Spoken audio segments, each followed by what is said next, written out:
Check ইনের পর আমরা চলে এলাম আমাদের রুমে। 308 নম্বর রুম, ছেলেদের জন্য নির্ধারিত হয়েছে পাশের রুমটা 309 নম্বর রুম। এখানে গিন্নি একটু টায়ার্ড আছে, ও বসে পড়েছে দেখুন সোফায়।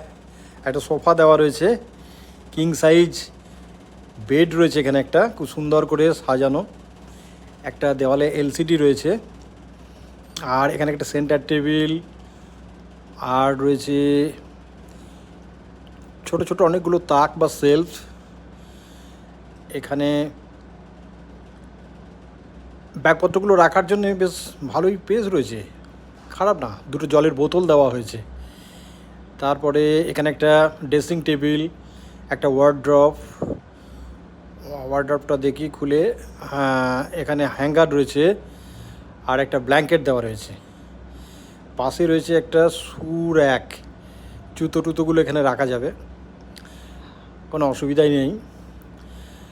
তো মোটামুটি রুমটা কিন্তু স্পেসিয়াস রুম। এখানে এই দিক দিয়ে আমি দেখাই আর কি কি রয়েছে রুমটাতে। আর একটা এখানে রুম সার্ভিস টেলিফোন আছে, এসি রয়েছে, ফ্যান তো ঘুরছেই।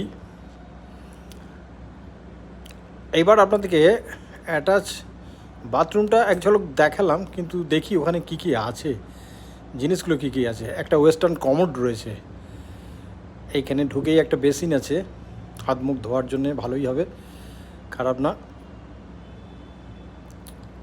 এখানে গিজার রয়েছে একটা দেওয়া, তবে এখন গিজারের প্রয়োজনটা হবে না, এখন তো গরম পড়ে গেছে। বালতি মগ আছে, আর এখানে কিছু সাবান, শ্যাম্পু ট্যাম্পু ইত্যাদি ইত্যাদি দেওয়া হয়েছে। যাক, মোটামুটি খারাপ নয়, বাথরুমের স্পেসটাও বেশ ভালোই আছে, পরিষ্কার পরিচ্ছন্ন। তো কালকে তো ভোরের বেলা এসেছি, যার ফলে হয়েছে কি আমি বারান্দাটা দেখাতে পারিনি আপনাদের।